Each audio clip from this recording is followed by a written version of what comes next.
Assalamualaikum warahmatullahi wabarakatuh. Shalom, salam sejahtera bagi kita semua. Om Swastiastu, Namo Buddhaya, salam kebajikan. Kami dari kelompok 3 akan mempresentasikan hasil kerja kelompok kami berupa jawaban yang kami jawab atas pertanyaan-pertanyaan yang telah diberikan oleh 5 kelompok lainnya. Jumlah pertanyaan ada sekitar 23 pertanyaan.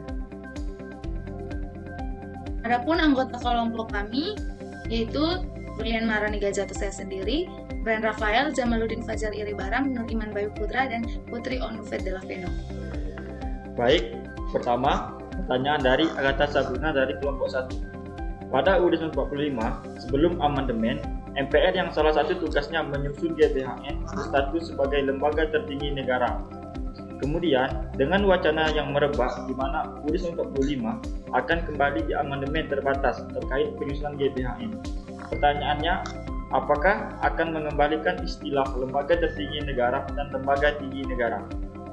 Seperti yang kita ketahui, belakangan kemarin sedang beredar heboh tentang wacana di mana UUD 1945 akan kembali di amandemen terbatas terkait penyusunan GBHN. Tentu saja, apabila hal ini betul terjadi, secara tidak langsung MPR telah menjadi lembaga tertinggi negara, yang artinya pemerintahan kedudukannya secara otomatis ada di bawah MPR, sehingga wacana ini masih harus terus dikaji, sehingga tidak merusak sistem presidensial yang selama ini telah berjalan.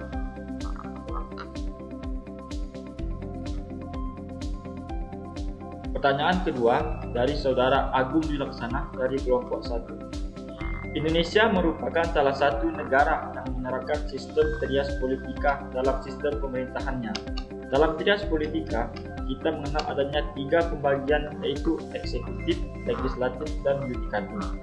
Lalu, dengan adanya lembaga eksaminatif dan lembaga independen lainnya, bagaimanakah penerapan sistem trias politika di Indonesia ini?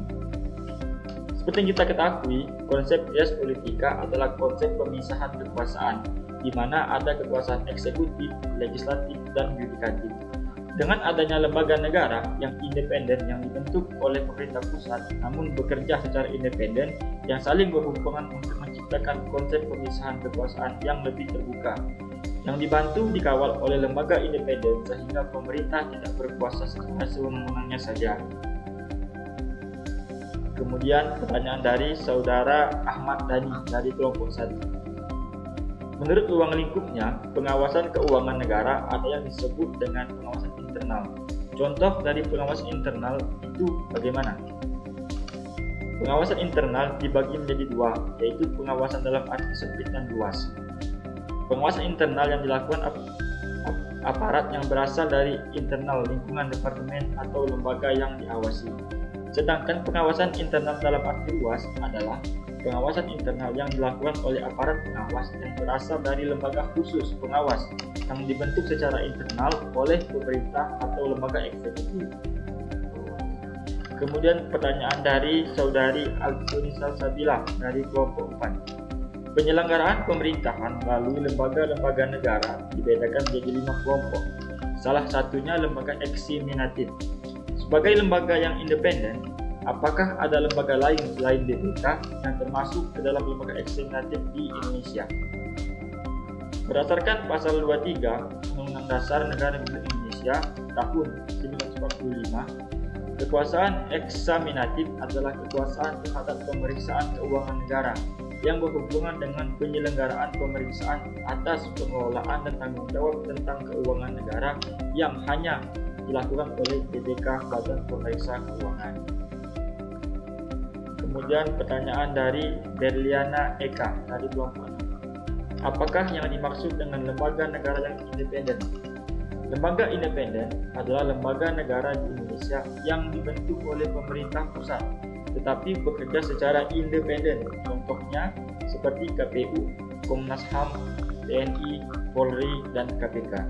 Di sini saya akan melanjutkan menjawab pertanyaan dari Carlos Villarcaviar dari kelompok 4. Bagaimana pelaksanaan otonomi daerah di Indonesia saat ini? Jawaban dari kami yaitu pelaksanaan otonomi daerah di Indonesia saat ini adalah telah terselenggara dengan cukup baik. Pada beberapa daerah otonom, otonomi daerah dapat menjadikan rakyat semakin sejahtera. Daerah otonom semakin berkembang serta memunculkan ciri khas tersendiri di setiap daerah. Selanjutnya itu pertanyaan dari Farah Putri dari kelompok 4. Lembaga eksaminatif dalam struktur ketatanegaraan Indonesia adalah lembaga independen. Lembaga eksaminatif adalah lembaga atau badan yang bertugas memeriksa pengelolaan dan tanggung jawab keuangan negara, yaitu BPK. Pertanyaannya, apakah ada lembaga lain selain BPK? Jika ada, tolong sebutkan. Jawaban dari kami yaitu berdasarkan pasal 23 Undang-Undang Dasar Negara Republik Indonesia tahun 1945, kekuasaan eksaminatif adalah kekuasaan terhadap pemeriksaan keuangan negara yang berhubungan dengan penyelenggaraan pemeriksaan atas pengelolaan dan tanggung jawab tentang keuangan negara yang hanya dilakukan oleh BPK. Jadi, jika ditanya apakah ada lembaga lain selain BPK, jawabannya tidak ada, hanya BPK saja yang ada di Indonesia. Jika salah, mohon dikoreksi. Selanjutnya yaitu pertanyaan dari Febrian Diki dari kelompok 4. Dalam pelaksanaan otonomi daerah ini, tentu pemerintah pusat juga memiliki tugas untuk mengawasi jalannya kebijakan suatu daerah. Namun tidak jarang pemerintah pusat dinilai kurang dalam hal pengawasan terhadap pemerintah daerah karena pemerintah daerah diberi kewenangan penuh dalam mengurus daerahnya. Tentu dari kurangnya pengawasan ini akan menimbulkan pejabat daerah yang sewenang-wenang dalam melaksanakan tugasnya. Dari hal ini, seperti apa langkah yang diambil oleh pemerintah pusat dalam menghadapi permasalahan ini? Jawaban dari kami yaitu pengawasan pemerintah pusat terhadap peraturan daerah dibedakan menjadi dua, yaitu pengawasan preventif dan pengawasan represif.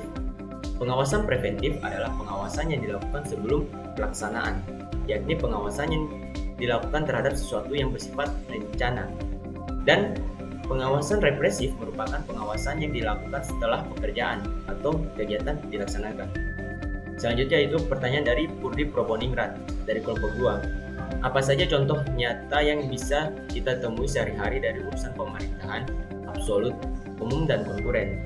Jawaban dari kami yaitu untuk urusan absolut terdiri dari urusan pertahanan, keamanan, agama, justisi, politik luar negeri, moneter, dan fiskal adalah kewenangan penuh pemerintahan pusat.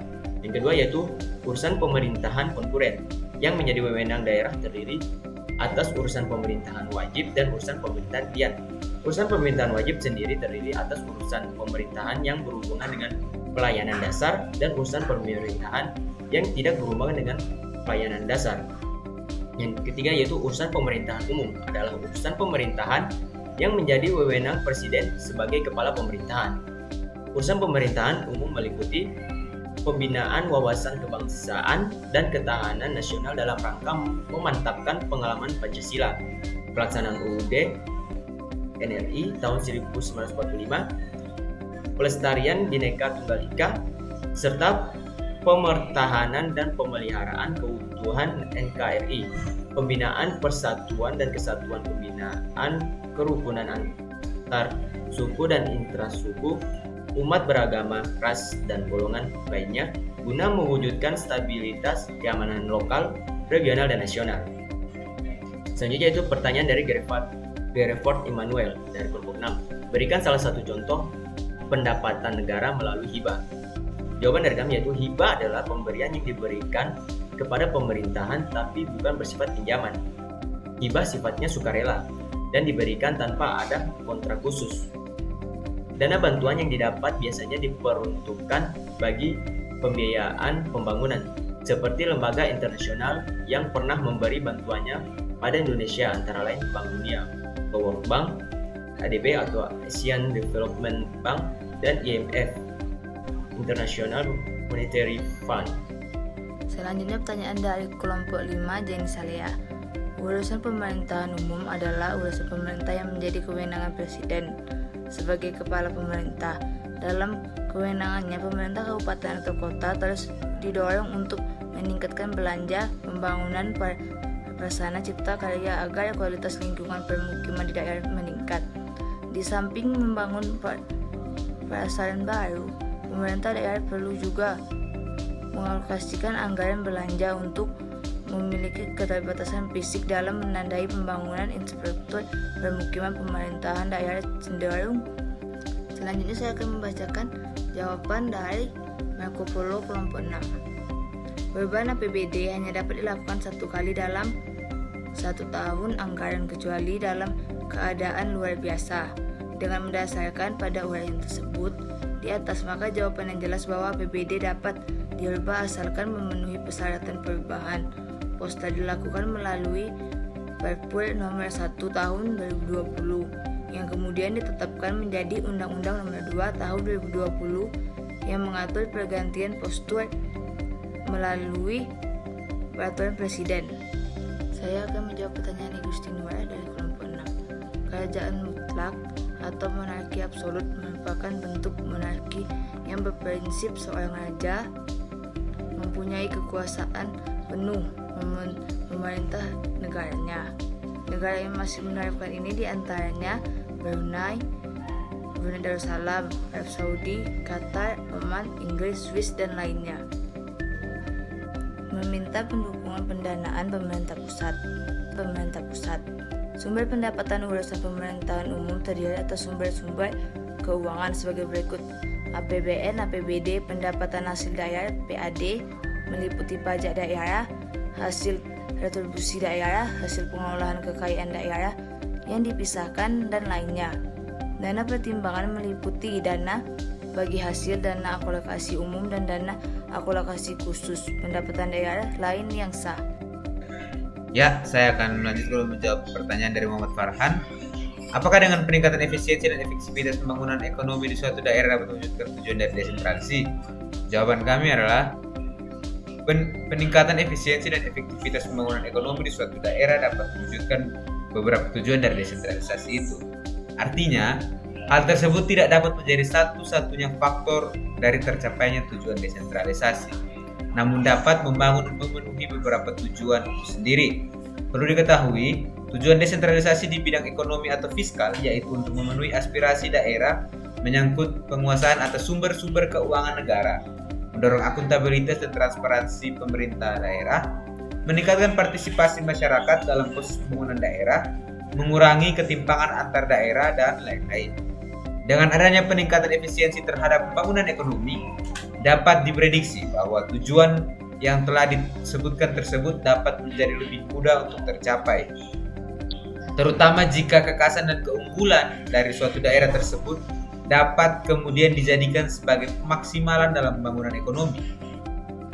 Pendapatan yang diperoleh dari hal tersebut dapat kemudian digunakan untuk kesejahteraan di daerah, baik untuk meningkatkan kualitas sumber daya manusia maupun alam yang dikandungnya. Adanya peningkatan kualitas sumber daya menjadi hal yang tentu sejak awal menjadi tujuan pemerintah pusat menyelenggarakan desentralisasi, sehingga urusan pemerintah pusat pun menjadi lebih ringan dan mudah karena beberapa sektor ekonomi telah dikembangkan semaksimal mungkin. Kemudian saya akan menjawab pertanyaan dari Muhammad Sultan. Efektifkah pengawasan terhadap pendapatan pajak daerah? Menurut kelompok kami, efektif atau tidaknya ini semua tergantung dari pengawasan itu sendiri. Jika pengawasan dilakukan secara langsung maka akan efektif, tetapi jika pengawasan tidak secara langsung, maka hal ini memungkinkan terjadinya penyalahgunaan dan penyelewengan tugas ataupun dari pihak wajib pajak sendiri sehingga menjadikan pengawasan menjadi tidak efektif. Lalu kami akan menjawab pertanyaan dari Muhammad Ahwan. Pada presentasi kelompok 3 menyampaikan bahwa ada lembaga negara yang bersifat independen yang dimana tujuan untuk menciptakan pemerintahan yang bersih. Namun kita lihat di realita di lapangan bahwa kedudukan lembaga KPK yang seharusnya membantu menciptakan pemerintahan yang bersih dari tindak KKN malah melakukan tindak tak terpuji seperti membocorkan informasi kepada target penyelidikan. Bagaimana tanggapan kelompok 3? Baik, kami akan menjawab pertanyaan ini. Menurut kami, tindakan seperti ini perlu dihilangkan pada seluruh sektor dan bidang pemerintahan sampai dengan masyarakat. Tindak tidak terpuji yang dilakukan oleh aparat maupun instansi pemerintahan yang seharusnya menjadi penegak keadilan seharusnya tidak boleh ada. Contoh nyata yang telah disampaikan oleh saudara Ahwan bahwa terkait dengan KPK tadi, hal ini harusnya bisa dievaluasi secara keseluruhan. Jika perlu, revolusi dan perombakan para pejabat instansi tersebut harus dilakukan secepat mungkin untuk merubah tatanan buruk yang telah ada saat ini. Eksistensi KPK yang seharusnya menjadi momok dan ancaman bagi para koruptor seharusnya tidak dipertahankan.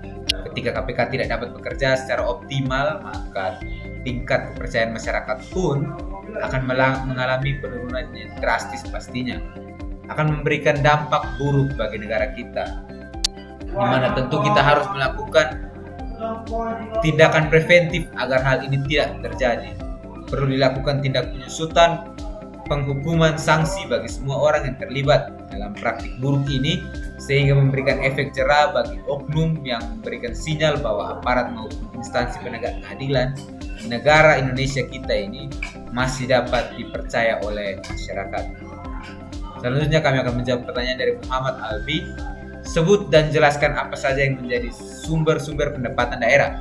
Baik, kami akan mencoba untuk menjelaskannya. Pendapatan daerah ini ada beberapa. Yang pertama, pendapatan asli daerah atau PAD adalah penerimaan yang diperoleh daerah dari sumber-sumber dalam wilayahnya sendiri yang dipungut berdasarkan undang-undang yang terdiri dari pendapatan pajak daerah, pendapatan retribusi daerah atau retribusi jasa umum, retribusi jasa usaha, retribusi perizinan tertentu, dan lain-lain. Juga penerimaan jasa giro, dan yang terakhir pendapatan dari pengembalian. Yang kedua adalah pendapatan transfer, merupakan pendapatan yang berasal dari intensitas pelaporan lain seperti pemerintah pusat atau daerah otonom lain yang dalam rangka perimbangan keuangan yang terdiri dari pendapatan transfer pemerintah pusat, dana perimbangan atau bagi hasil pajak, bagi hasil bukan pajak, dana alokasi umum atau DAU, dan dana alokasi khusus atau DAK. Yang ketiga adalah pendapatan yang sah yang terdiri dari dana bagi hasil pajak dari provinsi dan dana desa. Selanjutnya saya akan mencoba untuk menjawab pertanyaan dari Sarah Letrince. Sarah bertanya bahwa lembaga yudikatif adalah lembaga pemegang kekuasaan kehakiman tertinggi untuk melaksanakan peradilan guna menegakkan hukum. Pertanyaannya adalah, apakah di negara Indonesia ini sudah melaksanakan penegakan hukum keadilan dengan baik? Menurut kelompok kami, penegakan hukum di Indonesia ini saat ini belum optimal atau masih lemah. Itu terlihat dari tidak tercapainya tujuan utama dari hukum di Indonesia, yaitu keadilan bagi seluruh rakyat Indonesia.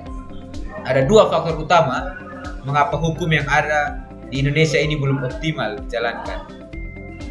Terlihat dari kurangnya diamalkan etika profesi yang ada oleh aparat hukum tersebut. Faktor kedua adalah kurangnya kesadaran dari masyarakat dan pentingnya menaati hukum, sehingga hukum bisa sesuai dengan fungsinya, yaitu mempertahankan ketertiban atau pola kehidupan yang ada. Terlihat dari banyaknya pelanggaran hukum yang dilakukan oleh masyarakat.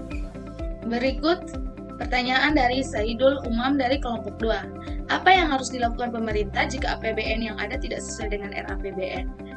Jawaban dari kami, pembahasan RAPBN antara pemerintah dengan DPR diawali dengan pidato Presiden menyampaikan RUU APBN tahun anggaran yang direncanakan beserta nota keuangannya. Untuk nota keuangan dan RUU APBN 2014, Presiden dijadwalkan menyampaikan pidato pada pekan ketiga Agustus dalam rapat paripurna DPR RI. Dalam pembahasan ini, DPR dapat mengajukan usul yang mengakibatkan perubahan jumlah penerimaan dan pengeluaran dalam rancangan undang-undang tentang APBN. Pengambilan keputusan oleh DPR mengenai RUU APBN dilakukan selambat-lambatnya 2 bulan sebelum tahun anggaran yang bersangkutan dilaksanakan. APBN yang disetujui oleh DPR terinci dengan unit organisasi, fungsi, subfungsi, program, kegiatan, dan jenis belanja. Apabila DPR tidak menyetujui rancangan undang-undang tentang APBN yang diajukan pemerintah, maka pemerintah dapat melakukan pengeluaran setinggi-tingginya sebesar angka APBN tahun anggaran sebelumnya.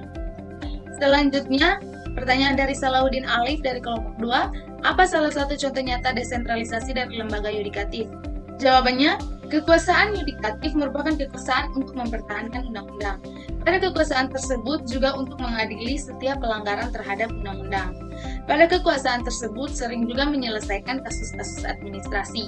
Pada kekuasaan tersebut dipegang oleh Mahkamah Agung atau MA, Mahkamah Konstitusi atau MK. Kekuasaan tersebut tertuang dalam pasal 24 ayat 2 Undang-Undang 1945 yang menyatakan bahwa kekuasaan kehakiman dilakukan oleh sebuah Mahkamah Agung dan badan peradilan yang berada di bawahnya dalam lingkungan peradilan umum, lingkungan peradilan agama, lingkungan peradilan militer, lingkungan peradilan tata usaha negara, dan oleh sebuah Mahkamah Konstitusi. Selanjutnya, pertanyaan dari Sylvia Marai kelompok 1. Sebutkan dan jelaskan secara rinci mengenai urusan pemerintahan konkuren, absolut, dan pemerintahan umum, serta berikan contoh konkret dalam pemerintahan itu sendiri. Pertama, urusan pemerintahan absolut adalah urusan pemerintahan yang sepenuhnya menjadi kewenangan pemerintah pusat. Yang kedua, urusan pemerintahan konkuren adalah urusan pemerintahan yang dibagi antara pemerintah pusat dan pemerintah provinsi dan pemerintah kabupaten atau kota. Urusan pemerintahan konkuren yang diserahkan ke daerah menjadi dasar pelaksanaan otonomi daerah. Urusan pemerintahan umum adalah urusan pemerintahan yang menjadi kewenangan presiden sebagai kepala pemerintahan. Contohnya dalam penetapan program pembangunan daerah Sumba Barat yang mencakup program wajib dan program prioritas daerah yang disesuaikan dengan kebutuhan merupakan bagian dari urusan pemerintahan konkuren. Dalam urusan pemerintahan konkuren yang menjadi kewenangan daerah dibagi menjadi kelompok, yaitu urusan pemerintahan wajib yang berkaitan dengan pelayanan dasar sebanyak 6 urusan, urusan pemerintahan wajib yang tidak berkaitan dengan pelayanan dasar sebanyak 15 urusan, urusan pemerintahan pilihan sebanyak 6 urusan, dan urusan penunjang sebanyak 21 urusan. Penetapan program yang akan dilaksanakan untuk 5 tahun dalam RPJMD Kabupaten Sumba Barat yang terukur berdasarkan pencapaian target indikator kinerja pada akhir periode perencanaan yang dibandingkan dengan pencapaian indikator kinerja pada akhir periode perencanaan yang dibandingkan dengan pencapaian indikator kinerja pada awal periode perencanaan. Program-program yang akan dilaksanakan oleh pemerintah Kabupaten Sumba Barat periode 2016 sampai 2021. Yang terakhir, pertanyaan dari Sandy Hakim dari kelompok 1. Indonesia merupakan salah satu negara yang menerapkan sistem trias politika dalam sistem pemerintahannya. Dalam trias politika, kita mengenal adanya 3 pembagian, yaitu eksekutif, legislatif, dan yudikatif. Pertanyaannya, mengapa lembaga legislatif dan eksekutif dalam pemilihannya dipilih oleh rakyat, sedangkan lembaga yudikatif tidak? Karena ini ditakutkan akan menimbulkan efek hutang budi terhadap pemilih dari lembaga yudikatif tersebut. Alasan kami yaitu, pemilihan umum yudikatif tidak tertuang dalam UUD 1945, jadi tidak memiliki alasan dan dasar hukum untuk melakukannya. Yang kedua, pemilihan umum di Indonesia identik dengan politik, sedangkan yudikatif atau hakim tidak boleh berpolitik. Yang ketiga, hakim ditakutkan berlaku tidak adil atau berat sebelah saat melakukan persidangan yang ada dan sedikit membela pendukungnya. Sekian jawaban dari kami untuk pertanyaan-pertanyaan yang telah disampaikan. Mungkin ada kritik, saran, atau ada jawaban yang kurang jelas, boleh disampaikan di kolom komentar. Sekian hasil presentasi kami. Terima kasih. Wassalamualaikum warahmatullahi wabarakatuh. Shalom, salam sejahtera bagi kita semua. Om Santi Santi Santi Om.